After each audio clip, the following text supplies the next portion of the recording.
এই মুভিটি হয়তো অনেকেই দেখেছেন, তারপরেও এটা এমন একটি গল্প যেটা বারবার দেখতে মন চাইবে। মুভির শুরুতে আমরা স্কাই নামের এক অসাধারণ শেফ বা রাঁধুনিকে দেখতে পাই। স্কাইয়ের রান্না এত বেশি টেস্টি হয় যে দূর দূরান্ত থেকেও তার রান্না খাওয়ার জন্য মানুষজন ভিড় জমায়। অধীর আগ্রহে লাইন ধরে কাস্টমাররা তার রান্না খাওয়ার জন্য অপেক্ষা করতে থাকে। তার রেস্টুরেন্ট এত বেশি জনপ্রিয় ছিল যে প্রায় সময় মিডিয়ার লোকজন তাদের ইন্টারভিউ নিতে চলে আসত।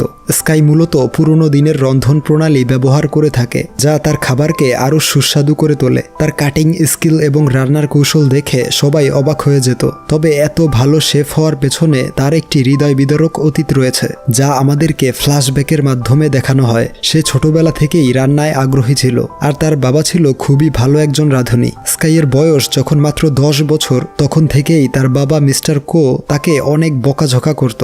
বলতো, তুমি এত বড় হয়ে গিয়েছো কিন্তু এখনো নুডলস রান্না করতে পারো না, তুমি কখনো শেফ হতে পারবে না। এক রাতে মিস্টার কো স্কাইকে রেখে চলে যায় তার কুকিং ক্যারিয়ার তৈরি করার জন্য। স্কাই তার বাবার জন্য অনেক দিন যাবৎ অপেক্ষা করলেও তার বাবা কখনোই তাকে নিতে আসেনি। এই জন্য স্কাই সে সময় ভীষণ কষ্ট পেয়েছিল এবং প্রতিজ্ঞাবদ্ধ হয়েছিল একদিন সবচেয়ে সেরা রাঁধুনি হবে। তবে স্কাইয়ের বাবা মিস্টার কো বর্তমানে চায়নার একজন অনেক বড় মাস্টার শেফ।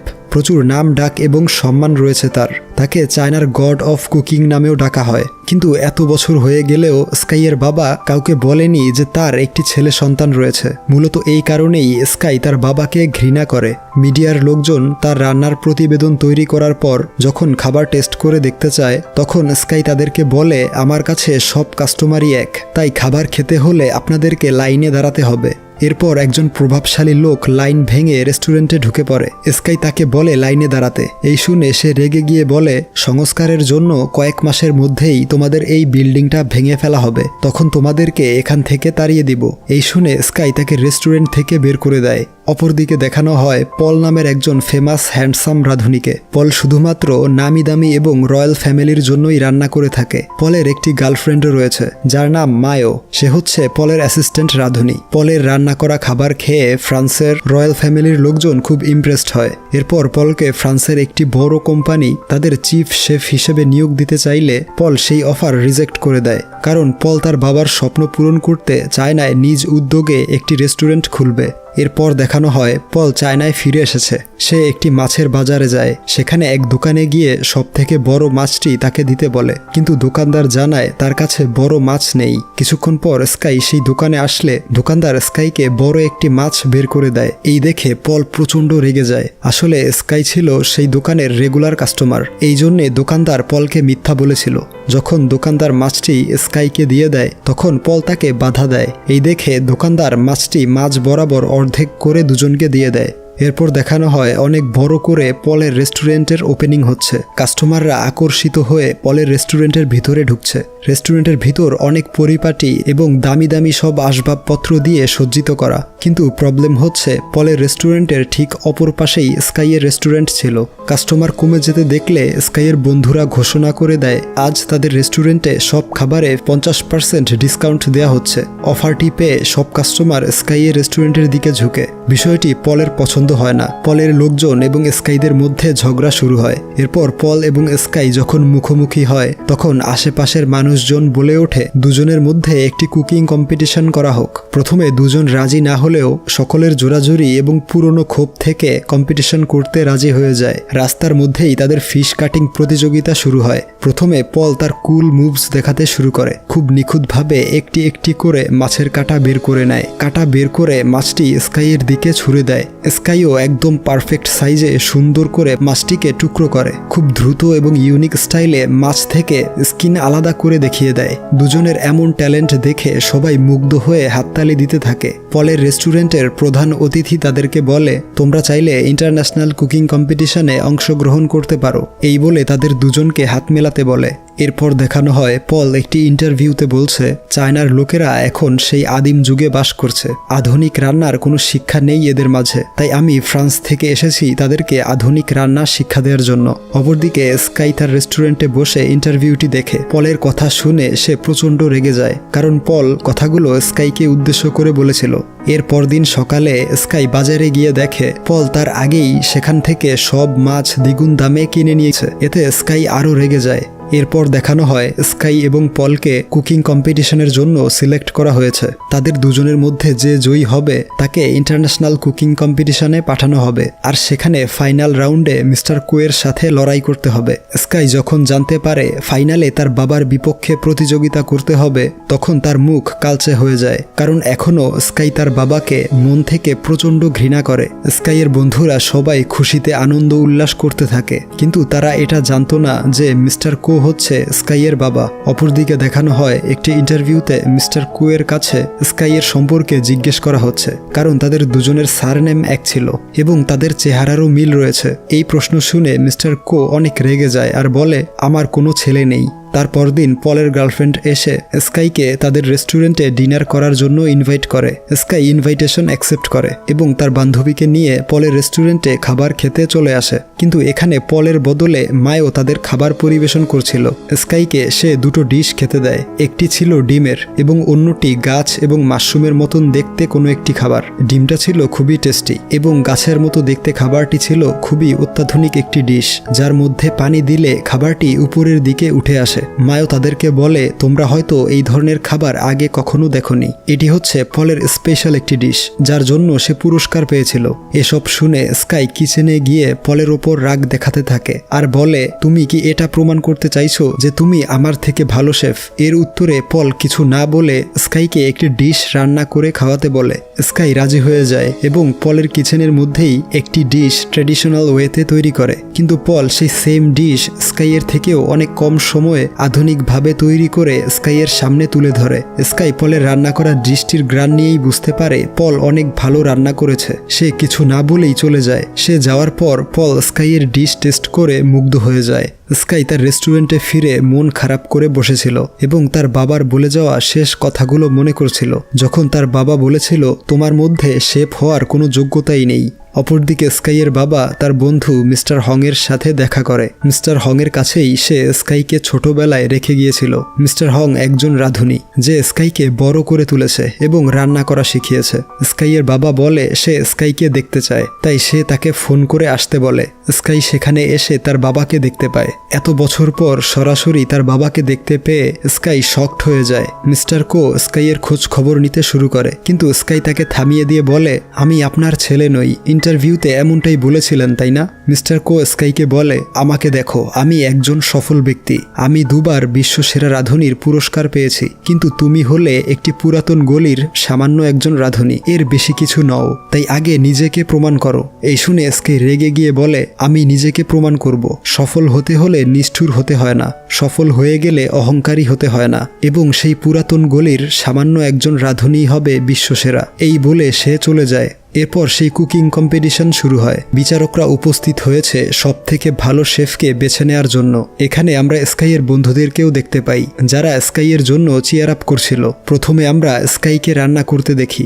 স্কাই একটি চিকেনের চামড়া না কেটেই মাংস আলাদা করার টেকনিক দেখায়, যেটা দেখে সব অডিয়েন্স এবং বিচারকরা অবাক হয়ে যায়। এরপর সে নিজস্ব স্টাইলে রান্না করতে থাকে।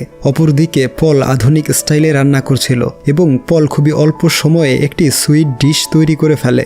নির্দিষ্ট সময়ের আগেই রান্না কমপ্লিট করে তার ডিশ বিচারকদের সামনে প্রেজেন্ট করে। অন্যদিকে স্কাই তার পুরনো স্টাইলে রান্না করছিল, বিধায় তার প্রতিযোগিতার সম্পূর্ণ সময় প্রয়োজন পড়ে।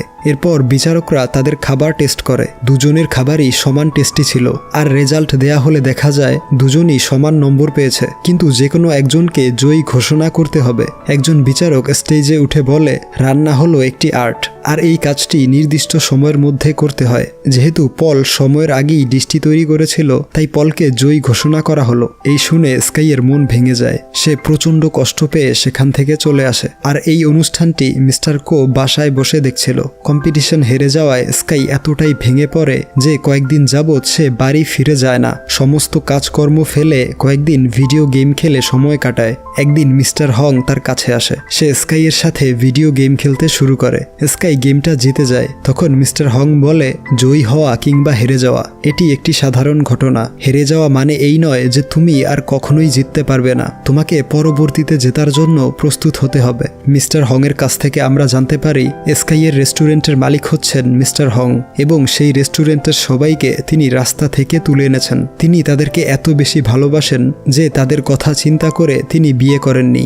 এরপর দেখানো হয় পল এবং তার পার্টনাররা তার আনন্দের মুহূর্তটা সেলিব্রেট করছে, কিন্তু কিছুক্ষণের মধ্যেই পলের পার্টনার তাকে এমন একটি কথা শোনায় যেটা শুনে পল একদম হতাশ হয়ে যায়। তারা বলে কুকিং কম্পিটিশনের পরবর্তী রাউন্ড থেকে এক দলে 2 জন করে কন্টেস্ট্যান্ট থাকবে, তাই তোমার বদলে মায়ো হবে প্রধান শেফ আর তুমি হবে তার অ্যাসিস্ট্যান্ট, কারণ সে খুবই সুন্দরী এবং আকর্ষণীয়, যার ফলে আমাদের রেস্টুরেন্ট আরও বেশি পরিচিতি লাভ করবে। কিন্তু পল তাদেরকে বলে মায়ো আমার অ্যাসিস্ট্যান্ট মাত্র, কম্পিটিশনে অংশগ্রহণ করার মতো দক্ষতা তার হয়ে ওঠেনি। ঠিক সে সময় মায়ো 2টো স্যুপ নিয়ে এসে পলের সামনে দেয় আর বলে এই 2টো স্যুপ টেস্ট করে বলো যে কোনটায় লবণ বেশি হয়েছে। এই শুনে পল হতবাক হয়ে যায়, কারণ সে বুঝতে পেরে গিয়েছে তার সিক্রেট রিভিল করে দিয়েছে মায়ো, আর সেটা হলো পল রান্নায় দক্ষ হলেও তার স্বাদ নেয়ার ক্ষমতা নেই, অর্থাৎ খাবারটি নোনতা নাকি মিষ্টি এই বিষয়টি পল বুঝতে পারে না। মায়ো বলে যে ব্যক্তি স্বাদ অনুভব করতে পারে না তার শেফ হওয়ার যোগ্যতা নেই। এরপর তারা পলের রেসিপির বইটিও নিয়ে নেয় এবং বলে এই বইয়ের মাধ্যমে যে কেউ তোমার মতো রান্না করতে পারবে, তাই তোমাকে আমাদের প্রয়োজন নেই। তার আরেকজন পার্টনার বলে মায়োর সাথে আমার রিলেশন চলছে, আমরা একে অপরকে পছন্দ করি। মায়ো বলে তুমি কি ভেবেছিলে শুধুমাত্র তোমাকে ভালোবাসি বলে এতদিন তোমার সাথে ছিলাম? আসলে আমি সবসময় ইন্টারন্যাশনাল পরিচিতি পেতে চাইছিলাম আর এখন সেই সুযোগ পেয়েছি। পল মায়োর এসব কথা শুনে ভীষণ কষ্ট পায়, কান্না করতে করতে সেখান থেকে চলে আসে। রাস্তার ধারে বসে পল একের পর এক ড্রিঙ্কস করে যাচ্ছিল আর সেখান দিয়ে যাওয়ার সময় স্কাই তাকে দেখতে পায়। স্কাই জিজ্ঞেস করে আমি না হয় কম্পিটিশনে হেরেছি, কিন্তু তুমি তো হেরে যাওনি, তাহলে এভাবে কষ্ট প্রকাশ করছো কেন? পল তাকে সকল সত্য ঘটনা আর তার সিক্রেট বলে দেয় যে তার স্বাদ নেয়ার ক্ষমতা নেই এবং তার পার্টনাররা তার সাথে বেইমানি করেছে। পল সেখানে থাকা মিস্টার কোয়ের একটি পোস্টার দেখিয়ে বলে এই লোকটি আমার আইডল, একদিন ওনার মতো মাস্টার শেফ হতে চাই। এসব শুনে স্কাই তার সিক্রেট পলের সাথে শেয়ার করে আর বলে ছবির এই লোকটিই তার বাবা। পল প্রথমে বিশ্বাস করতে না চাইলেও স্কাই সব ঘটনা খুলে বললে পল বিশ্বাস করে নেয়। স্কাই আরও বলে এই লোকটি খুব সেলফিশ একজন মানুষ, আমি চাই একটি বড় কম্পিটিশন জিততে এবং এই লোকটিকে দেখিয়ে দিতে চাই। এরপর তারা দুজন মিস্টার কোয়ের পোস্টারে কাচের বোতল ছুঁড়ে তাদের ডিপ্রেশন দূর করার চেষ্টা করে আর এভাবে দুজনের মধ্যে ভালো বন্ধুত্ব হয়ে যায়। ওইদিকে পলের পার্টনাররা স্কাইয়ের রেস্টুরেন্টে যায়। আমরা বুঝতে পারি তারা গল্পের শুরুতে দেখানো সে প্রভাবশালী লোকটির সাথে এক হয়ে স্কাইয়ের রেস্টুরেন্টটি কিনে ফেলেছে। তারা মিস্টার হংকে বলে যত দ্রুত সম্ভব এখান থেকে চলে যেতে, কারণ খুব শীঘ্রই এই রেস্টুরেন্টটা ভেঙে এখানে নতুন বিল্ডিং তৈরি করা হবে। এসব শুনে সবাই তাদের উপর প্রচণ্ড রেগেছিল। তখনই স্কাই এবং পল সেখানে চলে আসে। পল তার পার্টনারকে দেখে বলে আমি সিদ্ধান্ত নিয়েছি যে কম্পিটিশনের পরবর্তী রাউন্ডে মায়োকে আমার সাথে নিব না, আমার পার্টনার হবে স্কাই। এই শুনে তারা পলকে বলে আমাদের কথা মতো কাজ না করলে আমরা তোমার ক্যারিয়ার ধ্বংস করে দিব। এই শুনে সে রেগে গিয়ে তাকে আঘাত করে তার নাক ফাটিয়ে দেয় আর সেখানে উপস্থিত সকলেই পলের এমন সাহসী উদ্যোগ আর পল এবং স্কাইকে একসঙ্গে দেখতে পেয়ে প্রচণ্ড খুশি হয়। এর পরদিন থেকে আমরা দেখতে পাই দুজনে মিলে কুকিং কম্পিটিশনের জন্য প্রস্তুতি নিচ্ছে। তারা দুজন একে অপরকে রান্নায় হেল্প করছিল। স্কাই তার ট্রেডিশনাল রন্ধন শিল্প পলকে শিখিয়ে দিচ্ছিল আর পল তার আধুনিক রান্না শিখিয়ে দেয় স্কাইকে। এছাড়াও স্কাই পলকে এটাও শিখাতে থাকে যে কিভাবে খাবারের স্বাদ নিতে হয়। মিস্টার হংও তাদেরকে সাহায্য করছিল। সে একটি বাদামকে উড়ন্ত অবস্থায় 2 টুকরো করে ফেলে। এই দেখে সবাই অবাক হয়ে যায় আর এভাবেই তাদের মাঝে ভালো একটি বন্ডিং তৈরি হয়। এরপর দেখানো হয় ইন্টারন্যাশনাল কুকিং কম্পিটিশন শুরু হচ্ছে। এখানে অন্যান্য দেশ থেকে নামি দামি সব রন্ধন শিল্পীরা এসেছিল প্রতিযোগী হিসেবে। প্রতিযোগিতা স্টার্ট হলে সবাই যে যার স্টাইলে রান্না করতে শুরু করে। সেখানে মায়োকেও দেখা যায়। এরপর নির্দিষ্ট সময়ের মধ্যে রান্না করে বিচারকদের সামনে উপস্থাপন করে। তারা খাবার টেস্ট করতে থাকে। রেজাল্ট দেয়া হলে দেখা যায় স্কাই এবং পল সবাইকে হারিয়ে ফাইনাল রাউন্ডের জন্য সিলেক্ট হয়েছে। এটা শুনে দুজনেই আনন্দে আত্মহারা হয়ে যায় আর বিচারকরাও তাদের দুজনের খাবার খেয়ে মুগ্ধ হয়ে গিয়েছিল। তারা এটাও বলে স্কাই এবং পল যে ডিশ তৈরি করেছে সেটা পৃথিবীতে অনেক কম সংখ্যক মানুষই সঠিকভাবে তৈরি করতে পারে। এরপর দেখানো হয় পরবর্তী রাউন্ডের জন্য দুজন বসে আলোচনা করছে, কিন্তু প্রবলেম হলো কম্পিটিশনের রুলস অনুযায়ী মিস্টার কোয়ের বিপক্ষে তাদের দুজনের মধ্যে যে কোনো একজন অংশগ্রহণ করতে পারবে। স্কাই পলকে বলে, আমার সম্পূর্ণ আস্থা আছে তোমার উপরে, আমি জানি তুমি মিস্টার কোকে হারাতে পারবে। কিন্তু পল জানায় কম্পিটিশনের নেক্সট ধাপে সে নয়, বরং স্কাই রান্না করবে, কারণ স্কাইয়ের উচিত তার বাবার মুখোমুখি হয়ে তাকে দেখিয়ে দেয়া যে গলি থেকে উঠে আসা এক সাধারণ রাঁধুনিও বিশ্বসেরা হতে পারে। পল আরও বলে, স্বাদ গ্রহণের অনুভূতি ছাড়া সে যে এতদূর পর্যন্ত আসতে পেরেছে এটাই তার জন্য অনেক বড় প্রাপ্তি। স্কাইকে পল অনেক উৎসাহ দিতে থাকে, আর স্কাইও রাজি হয়ে যায় ফাইনাল রাউন্ডে যাওয়ার জন্য। এরপর সেই দিনটি চলে আসে যেদিন স্কাই তার বাবার সামনে দাঁড়িয়ে প্রতিযোগিতা করবে। এই রাউন্ডের রুলস ছিল 1 ঘন্টার মধ্যে তারা দুজন নিজের ইচ্ছা মতো যে কোনো ডিশ তৈরি করতে পারবে। মিস্টার কো রান্না শুরু করে দেয়, কিন্তু স্কাই এক জায়গায় স্থির হয়ে দাঁড়িয়েছিল। সে তার অতীতের ঘটনাগুলো স্মৃতিচারণ করছিল। আসলে ছোটবেলায় তাকে তার বাবা ছেড়ে যাওয়ার পর এলাকার ছেলেরা অনেক বিরক্ত করত, আর তখন তার বন্ধুরা তাকে বাঁচিয়ে নিত।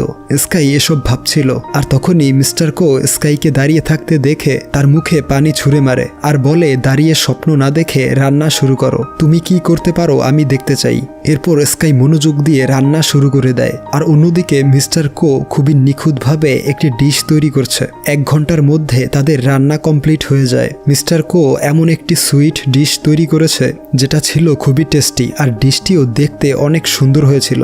বিচারক তার খাবার খেয়ে বরাবরের মতোই খুব উপভোগ করে, কিন্তু স্কাই বিচারকদের কাছে তার রান্নার ডিশটি না দিয়ে তার বাবা মিস্টার কোয়ের সামনে নিয়ে যায়। আর এই ডিশটি আর কিছু নয়, বরং সেটা ছিল নুডলস। ছোটবেলায় যেটা স্কাই হাজার চেষ্টা করেও তৈরি করতে পারেনি। ছোটবেলায় তার বাবা তাকে বলতো, তুমি একটি সাধারণ নুডলস তৈরি করতে পারো না, আমাকে বাবা বলে পরিচয় দেওয়ার যোগ্যতা তোমার নেই। আর আজ সেই নুডলসটি স্কাই পারফেক্টভাবে তৈরি করে তার বাবার সামনে দাঁড়িয়েছে। সে তার বাবার হাতে নুডলসের বাটি দিয়ে সেখান থেকে চলে আসছিল। তার তৈরি নুডলস খেয়ে তার বাবা মুগ্ধ হয়ে যায় এবং তাকে ডেকে বলে, এত ভালো নুডলস আমি কখনোই খাইনি। এই শুনে স্কাই মুচকি হাসি দিয়ে চলে যায়। অর্থাৎ স্কাই এই কম্পিটিশন জিততে আসেনি, সে এসেছে শুধুমাত্র তার বাবার কাছে নিজেকে প্রমাণ করতে যে সেই গলির ছোট্ট রাঁধুনিটাও বিশ্বমানের খাবার তৈরি করতে পারে। স্কাই চলে যাওয়ার পর মিস্টার কো পাগলের মতো ইমোশনাল হয়ে নুডলস খেতে থাকে এবং সে উপলব্ধি করে ছোটবেলায় স্কাই তাকে কত বেশি মিস করেছে এবং কতটা ডেডিকেশন থাকলে রান্না করতে না পারা ছেলেটি এত ভালো রাঁধুনি হতে পারে। মিস্টার কোয়ের এমন ইমোশন দেখে বিচারক সহ সকলেই বুঝতে পারে স্কাই হলো তার একমাত্র সন্তান। সব শেষে দেখানো হয় স্কাইয়ের রেস্টুরেন্টে ঠিক আগের মতোই মানুষজন ভিড় জমাচ্ছে। স্কাই আর তার বন্ধুরা সবাইকে খাবার সার্ভ করছে, আর এই রেস্টুরেন্টে এখন পলও যুক্ত হয়েছে। এরপর মিস্টার হং উঠে দাঁড়িয়ে সবার উদ্দেশ্যে বলে, আমাদের এই হোটেলটির 30 বছর পূর্ণ হয়েছে। সবার আস্থা এবং বিশ্বাসের সাথে আমরা 30 বছর অতিক্রম করেছি। সব সময় আমাদের লক্ষ্য একটাই ছিল যে আপনাদের কম মূল্যে সুস্বাদু খাবার খাওয়ানো। আর সরকার এই বিল্ডিংটা ভাঙার অনুমতি দেয়নি এবং আমরা তাদের কাছ থেকে এই জায়গাটা কিনে নিয়েছি। তাই ভবিষ্যতেও এমন খাবার আপনাদের উপহার দিয়ে যাব। তার কথা শুনে সবাই খুব খুশি হয়, আর এখানেই এই অসাধারণ মুভিটির সমাপ্তি হয়।